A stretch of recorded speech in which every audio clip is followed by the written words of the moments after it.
The afternoon sun painted golden stripes across the quiet suburban street. Trees swayed gently in the warm breeze, and sprinklers whispered in the distance. It was the kind of peaceful Saturday that made this neighborhood famous for its safety and friendly atmosphere. David, a 17-year-old high school student, walked down the sidewalk with a spring in his step. In his hand, he held a blue leash attached to Max, a friendly golden retriever who wagged his tail at every passing butterfly. David had been pet-sitting for his neighbors, the Wilsons, for the past 2 years. They trusted him completely, even giving him their house key so he could take care of Max while they enjoyed their anniversary vacation in Florida. As David approached the Wilsons' house, he reached into his pocket for the key. Max knew the routine perfectly. He sat patiently while David unlocked the door, then bounded inside to his water bowl. David followed him in, making sure everything was in order. He refilled Max's water, checked the food supply, and gathered the mail from the doorstep. Across the street, a new resident named Linda Mitchell watched from her kitchen window. She had moved to the neighborhood just 3 weeks ago and was still getting to know the area. As she sipped her afternoon tea, she noticed the young man entering the Wilsons' house. Her brow furrowed with concern. The Wilsons had mentioned they were going on vacation, but they hadn't said anything about someone coming to the house. Linda had heard stories about break-ins happening in broad daylight. She watched as David moved around inside the house, visible through the large front windows. To her, it looked suspicious, a teenager she didn't recognize entering a home when the owners were away. Her heart began to race as worry took over. She tried to remember if she had seen this young man before. Nothing came to mind. Linda had always prided herself on being vigilant about neighborhood safety. Back in her old neighborhood, she had been part of the Neighborhood Watch program. She believed it was better to be safe than sorry. Inside the house, David was completely unaware of the concerned eyes watching him. He talked to Max in a cheerful voice. "All right, buddy, let's get you some fresh water and then we'll go for our walk." Max's tail thumped happily against the floor. David had grown fond of the golden retriever over the years. The Wilsons often joked that Max loved David almost as much as he loved them. David checked his phone to see a message from Mrs. Wilson. "Hope Max is doing well. Don't forget to water the plants on the back porch." "Thank you so much." He smiled and headed to the back of the house to take care of the plants, just as he had promised. Meanwhile, Linda's concern was growing. She paced her kitchen, debating what to do. She thought about calling the Wilsons, but realized she didn't have their number. She considered walking over to ask the young man directly, but hesitation held her back. What if he was dangerous? What if this was exactly how robberies happened, someone pretending to belong there? After several minutes of internal debate, Linda made her decision. She picked up her phone and dialed 911. When the operator answered, she spoke in a low, worried voice. "Hello, I'd like to report suspicious activity. There's someone in my neighbor's house, and I know they're supposed to be on vacation." The operator asked for details, and Linda provided the address and description of what she had seen. She mentioned that the person appeared to be a teenage boy and that he had entered with a key. The operator assured her that officers would be dispatched to check on the situation. As Linda ended the call, she felt a mix of relief and anxiety. She hoped she had done the right thing. From her window, she continued to watch the Wilsons' house, waiting for the police to arrive. She had no idea that her well-intentioned call would soon lead to a series of events that would change her perspective forever. The gentle afternoon breeze carried the sound of birds chirping as David finished watering the plants on the back porch. Max sat beside him, panting happily, ready for their daily walk. David checked his watch. It was almost 3 o'clock, their usual walking time. He attached the leash to Max's collar and headed toward the front door. As they stepped outside, David noticed a woman standing at the edge of the Wilsons' lawn, her arms crossed tightly across her chest. She was wearing a light blue cardigan despite the warm weather, and her expression was a mix of concern and determination. David had never seen her before, but he offered a friendly smile and a wave. "Excuse me," Linda called out, her voice sharp with worry. "What are you doing in that house?" David paused, surprised by her tone. Max wagged his tail, always happy to meet new people. "Oh, hi. I'm taking care of Max here while the Wilsons are on vacation," David replied cheerfully, thinking she might be another neighbor he hadn't met yet. Linda took a step closer, her eyes narrowing. The Wilsons didn't mention anything about a house sitter. How did you get in? With the key they gave me, David explained, pulling the key from his pocket to show her. I've been pet sitting for them for 2 years now. They're in Florida celebrating their anniversary. But Linda wasn't convinced. In her mind, this could easily be a cover story. She had heard about clever thieves who made up elaborate excuses when caught. I find that hard to believe, she said, her voice growing louder. You need to leave right now, or I'm calling the police. David's smile faded. He could see the genuine concern in her eyes, but he also felt frustrated. Ma'am, I promise you, I have permission to be here. Look, I can show you the text messages from Mrs. Wilson, he offered, reaching for his phone. Don't move, Linda shouted, startling both David and Max. The golden retriever whimpered slightly, sensing the tension. I don't want to see any fake messages. Just leave the property immediately. David stood still, his mind racing. He had never encountered a situation like this before. All his neighbors knew him, knew about his pet-sitting jobs, knew he was trustworthy. But this woman clearly didn't know him at all. Please, David tried again, keeping his voice calm and respectful. I understand you're concerned, but I really am supposed to be here. The Wilsons trust me with their home and their dog. If you'd like, we could call them together.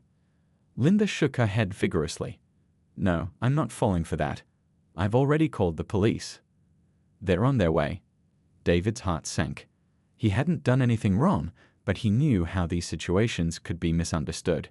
He thought about his mother's advice to always remain calm and respectful when dealing with difficult situations. Taking a deep breath, he said, Okay, that's fine. We'll wait for them to arrive, and they can verify everything. He slowly sat down on the front porch steps, Max settling beside him. The dog seemed confused by the tension, looking between David and Linda with curious eyes. David stroked Max's fur gently, trying to keep both himself and the dog calm. Linda remained standing on the sidewalk, her phone clutched tightly in her hand.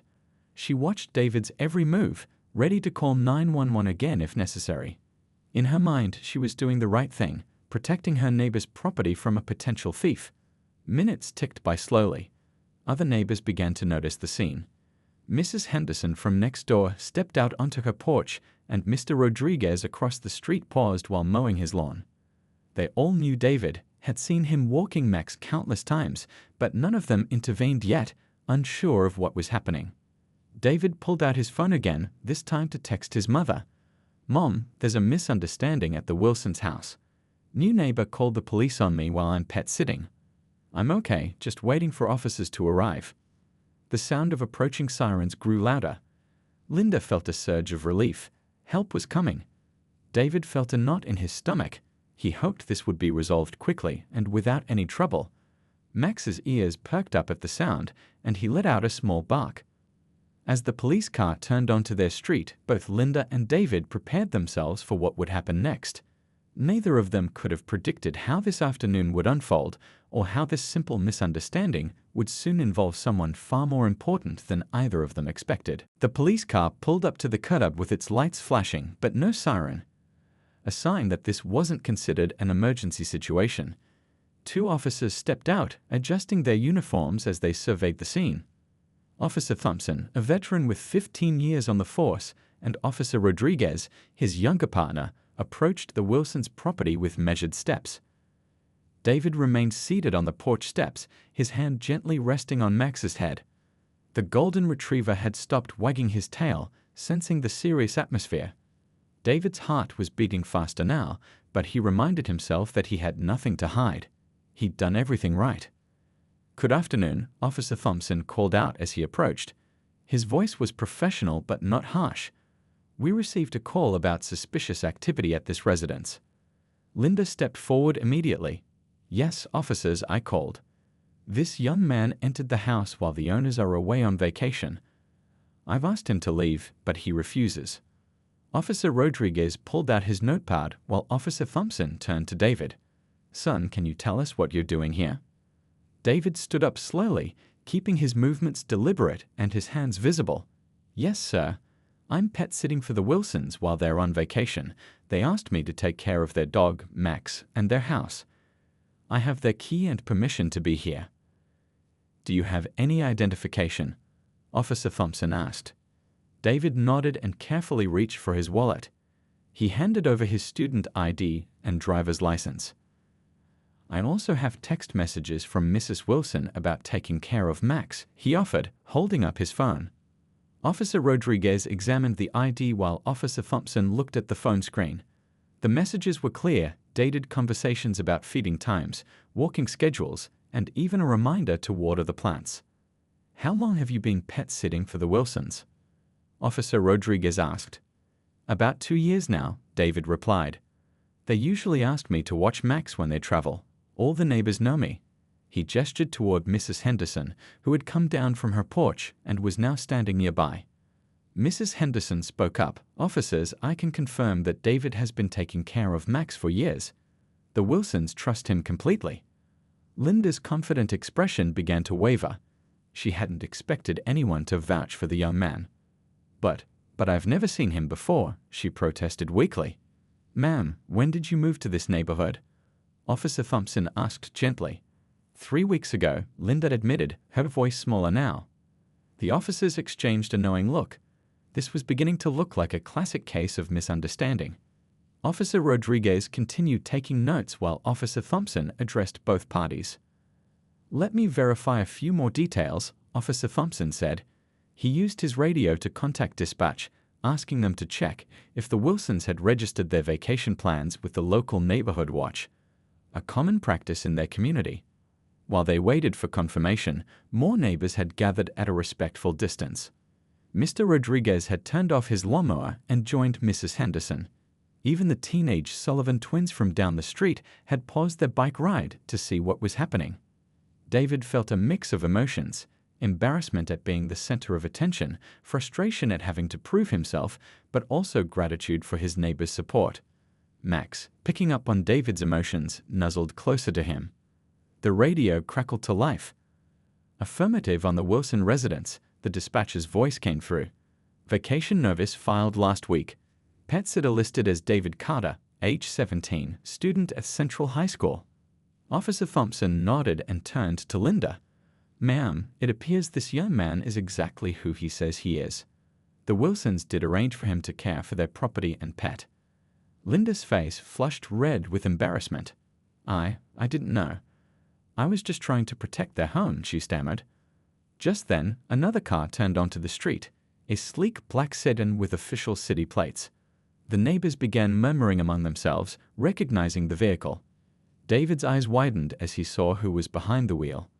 "Oh boy," Officer Rodriguez whispered to his partner. "Things just got interesting." The sedan parked behind the police car and the driver's door opened. The officers straightened their postures instinctively. Linda looked confused, not understanding why everyone's demeanor had suddenly changed. David allowed himself a small smile. Help had arrived in the most unexpected form. As the figure stepped out of the car, the afternoon sun glinted off the official badge on their jacket. The murmurs from the gathered neighbors grew louder. Linda was about to learn that the young man she had reported wasn't just any teenager, he was connected to someone very important in their city. The car door closed with a solid thud, and out stepped a woman in a crisp navy blue suit. Her presence commanded immediate attention. She walked with purpose and confidence, her heels clicking against the pavement. As she removed her sunglasses, several neighbors gasped in recognition. It was Mayor Angela Carter. David's face lit up with relief as he saw his mother approaching. He had texted her about the situation, but he hadn't expected her to leave her community event to come here personally. Then again, that was just like his mom, always there when he needed her, no matter how busy she was. The officers immediately straightened up. "Mayor Carter," Officer Thompson greeted respectfully, touching the brim of his cap. "Officers Thompson, Rodriguez," she nodded, knowing most of the city's police force by name. Her eyes quickly scanned the scene, her son sitting calmly on the porch with Max, the gathering neighbors, and the woman who looked increasingly uncomfortable. Linda's mouth fell open. The mayor? Here? Her mind raced to connect the dots. She looked at David, then at Mayor Carter, and the resemblance suddenly became obvious. The same warm brown eyes, the same determined chin. Her heart sank as she realized the magnitude of her mistake. "Mom," David said softly, standing up. Max wagged his tail enthusiastically, recognizing another familiar face. Mayor Carter walked over to her son first, placing a reassuring hand on his shoulder. "Are you all right?" she asked quietly. David nodded, managing a small smile. Then she turned to address the officers. "I understand there's been some confusion about my son's presence at the Wilson residence." "Yes, ma'am," Officer Rodriguez replied. "We've already verified that David has permission to be here. This appears to be a misunderstanding with a new neighbor." Mayor Carter nodded and turned to face Linda. Despite the situation, her expression remained professional and composed. "You must be new to our neighborhood," she said, extending her hand. "I'm Angela Carter." Linda's hand trembled slightly as she shook the mayor's hand. "Linda Mitchell," she managed to say. I moved in 3 weeks ago. I'm so sorry, I had no idea. That David was my son." Mayor Carter finished gently. "Or that he had permission to be here." "Both," Linda admitted, her face burning with embarrassment. "I saw someone I didn't recognize entering a house that I knew was supposed to be empty. I thought I was doing the right thing." The gathered neighbors watched the exchange with fascination.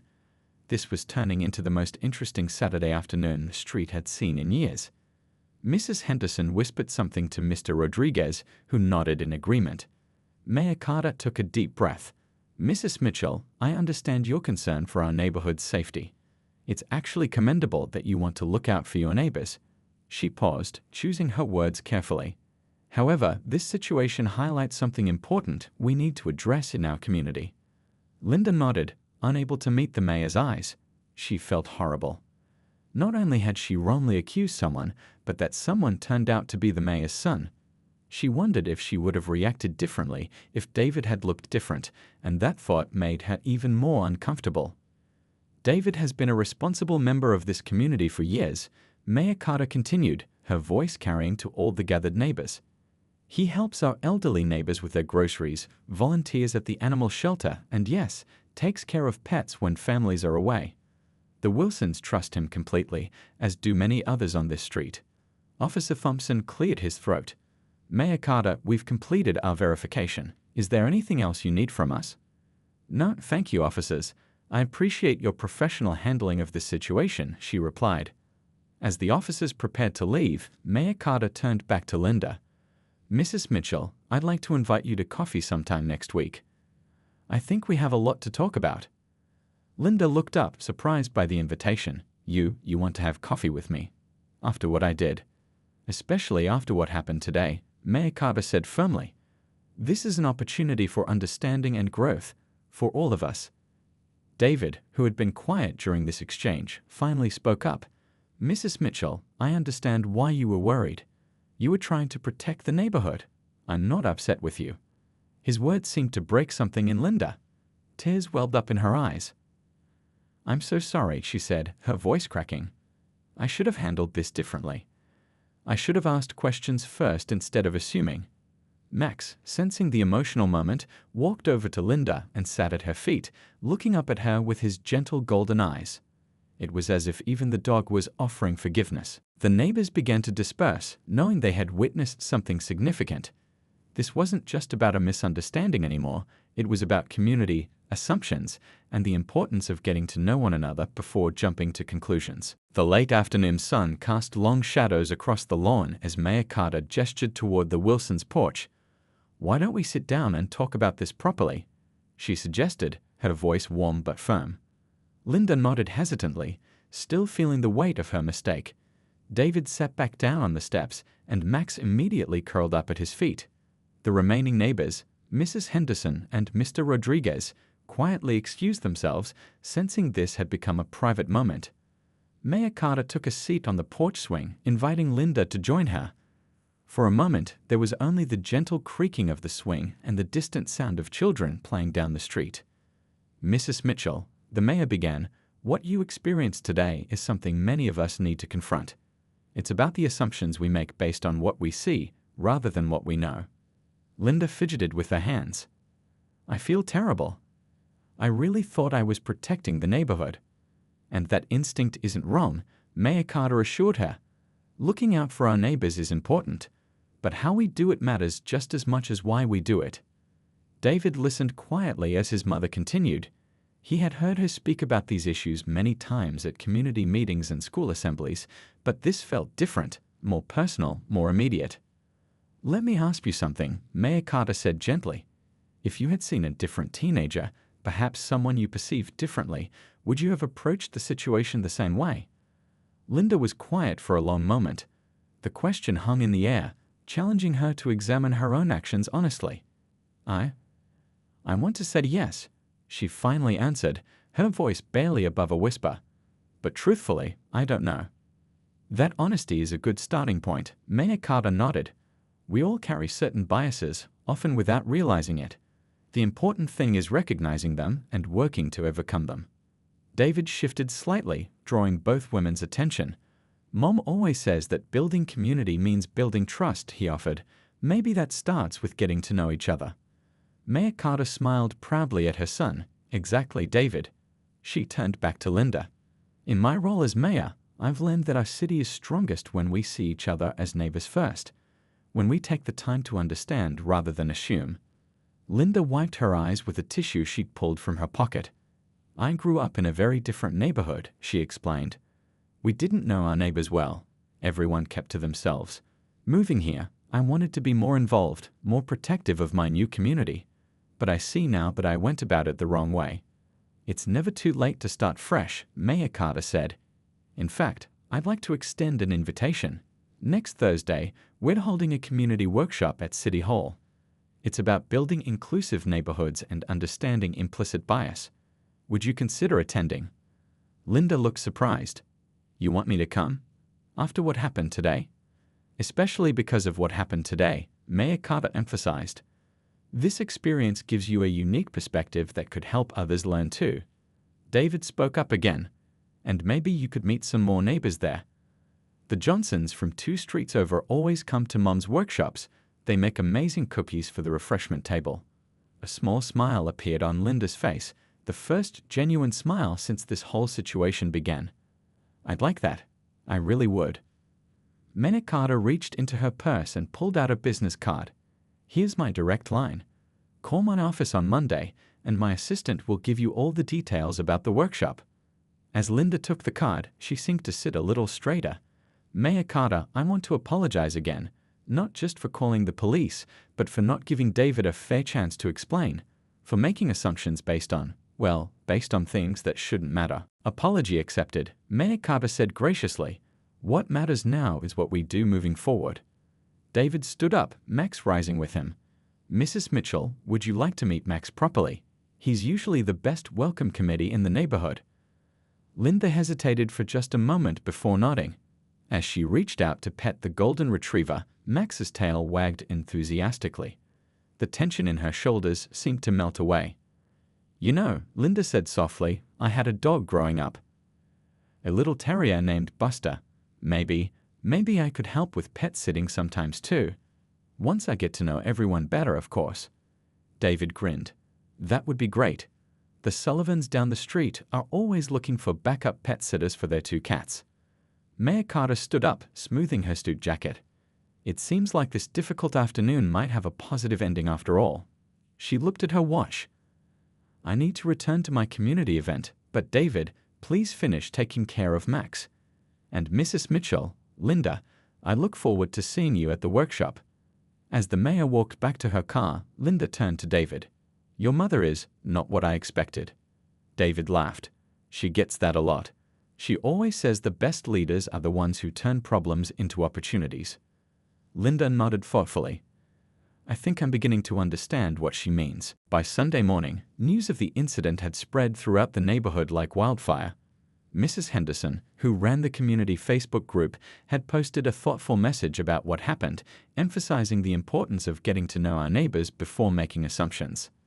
The post read, "Yesterday, we witnessed a misunderstanding that could have gone very wrong. Instead, it became a learning moment for our entire community. Let's remember to welcome new neighbors and trust the young people who have proven themselves responsible time and time again." The comment section filled quickly with supportive messages. Many neighbors shared their own positive experiences with David's pet sitting services. Others admitted they too had made hasty judgments in the past and appreciated the reminder to do better. At the local coffee shop Monday morning, the incident was the main topic of conversation. Tom Wilson, who owned the shop, had heard about what happened to David while he and his wife were still in Florida. "Can you believe it?" Tom said to his regular customers as he poured their usual orders. "That kid has been watching Max for us for 2 years. Never had a single problem. He even taught Max a new trick last summer." By Tuesday, Tom and his wife had cut their vacation short and returned home. They were upset, not with David, but about what he had experienced. They immediately went to visit the Carters. "We're so sorry this happened," Mrs. Wilson said, hugging David at their front door. "We should have introduced you to all the new neighbors before we left." David shrugged with a smile. "It's okay, Mrs. Wilson. Everything worked out fine. And hey, Max was an angel the whole time." "That's not the point," Mr. Wilson insisted. "You shouldn't have had to go through that. We're going to make sure all our neighbors know how much we trust you." True to their word, the Wilsons organized an impromptu neighborhood gathering that weekend. They set up tables in their front yard, put out refreshments, and invited everyone on the street, especially Linda Mitchell. The gathering turned into something special. Neighbors who had lived on the street for years finally met the newer residents. Stories were shared, phone numbers exchanged, and a real sense of community began to form. Linda arrived with a homemade apple pie, her hands shaking slightly as she approached the Wilsons' yard. She was immediately welcomed by Mrs. Wilson, who took the pie with genuine enthusiasm.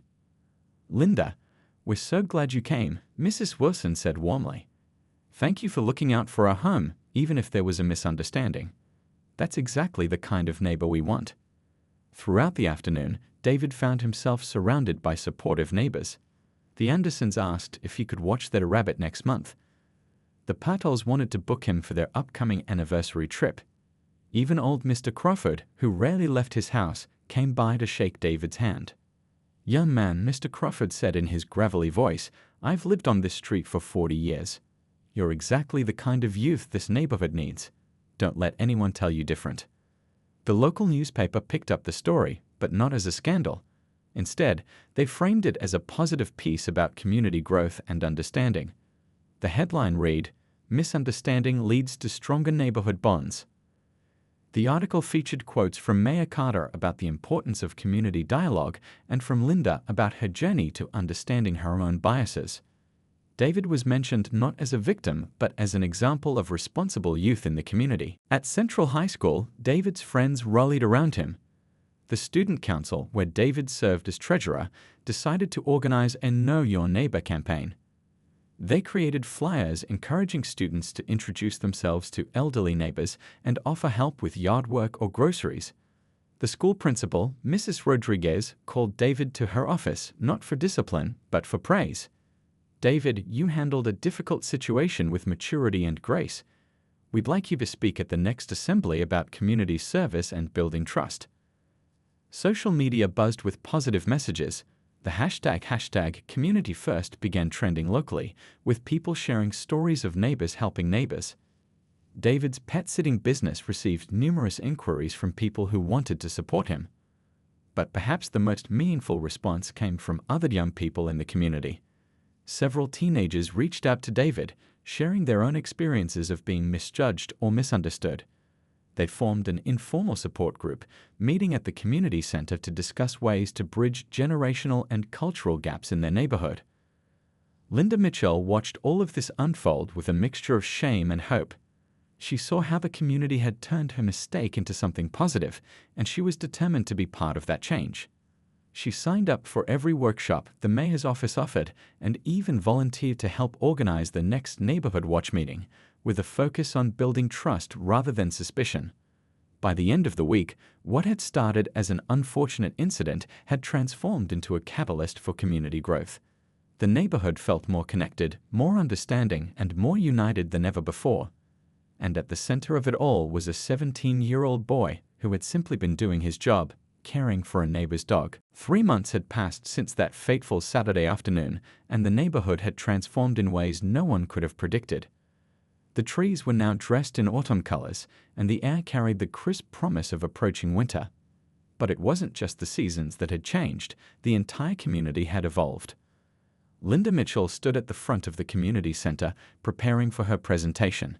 She had become one of the most active volunteers in Mayor Carter's diversity and inclusion program.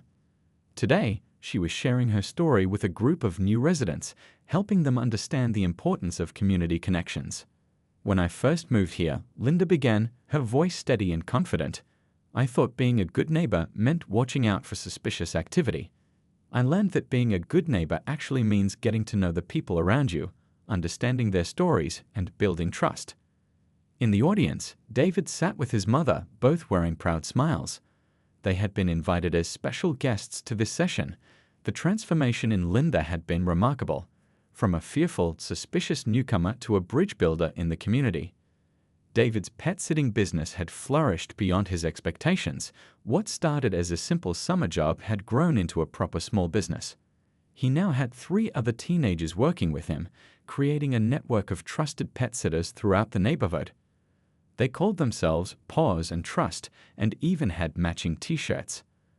The local bank had taken notice of David's entrepreneurial spirit and invited him to speak at their youth financial literacy program. Running a business isn't just about making money, David told the eager young audience. It's about building relationships and earning trust. That's something no one can take away from you. Mayor Carter had used the incident as a springboard for broader community initiatives. She launched the Neighbor to Neighbor program, which paired longtime residents with newcomers for monthly coffee meetups. The program had been so successful that other cities were now asking for advice on how to replicate it. The police department also made changes. Officers Thompson and Rodriguez developed a new training module focused on community policing and de-escalation. They used the incident with David as a case study in how situations could be resolved peacefully when everyone remained calm and respectful. At the Wilson house, a small plaque now hung by their front door, protected by Paws and Trust, David Carter, founder. The Wilsons had insisted on installing it, wanting everyone to know they stood behind David completely. The Neighborhood Watch program underwent a complete overhaul. Instead of focusing solely on security, it now emphasized community building. Monthly meetings included potluck dinners, where neighbors shared food and stories. Linda became the program's co-coordinator, working alongside Mrs. Henderson to create a more inclusive environment. One particularly cold November evening, the community gathered for their first annual Unity Night. The event, proposed by Linda and supported by Mayor Carter, celebrated the diversity and strength of their neighborhood. Lanterns lit up the community park as families shared traditional dishes from their various cultures. David stood near the hot chocolate station, watching his neighbors interact. The Patels were teaching the Sullivans how to wrap samosas. Mr. Crawford was sharing war stories with a group of teenagers who hung on his every word. Linda was helping Mrs. Wilson set up a display about the history of their neighborhood. "You know," David's mother said, joining him, "sometimes the worst moments lead to the best outcomes." David nodded, thinking about how much had changed. "I was pretty scared that day," he admitted. "But look at what it started." As the evening progressed, Linda approached David with 2 cups of hot chocolate. "I never properly thanked you," she said, handing him a cup. "For what?" David asked. "For your grace that day. For understanding that I was afraid, not mean. For helping me become a better person." David smiled. "We all helped each other grow. That's what communities do." The local news crew arrived to cover the Unity Night event. As they interviewed various neighbors, a common theme emerged: how one difficult moment had sparked a movement of understanding and connection. The reporter asked David for his thoughts. Looking directly at the camera, he said, "Every neighborhood has the power to choose understanding over fear. Sometimes it takes an uncomfortable moment to wake us up to what really matters: knowing each other, trusting each other, and building something together." As the night wound down and neighbors began heading home, there was a sense that something permanent had shifted. The streets felt safer not because of increased surveillance, but because of increased connection. People waved to each other, called out good nights, and made plans for tomorrow. Linda walked home with a lightness in her step she hadn't felt in years. She passed by the Wilson house and smiled at the plaque by their door. In her pocket was a key, not to someone else's house, but to the community center, where she now taught weekly workshops on overcoming bias and building inclusive communities. The story of that Saturday afternoon became local legend, told and retold as an example of how misunderstandings could become opportunities. And whenever someone new moved to the neighborhood, they heard about the day when a suspicious phone call led to a stronger, more united community, all because people chose to listen, learn, and grow together.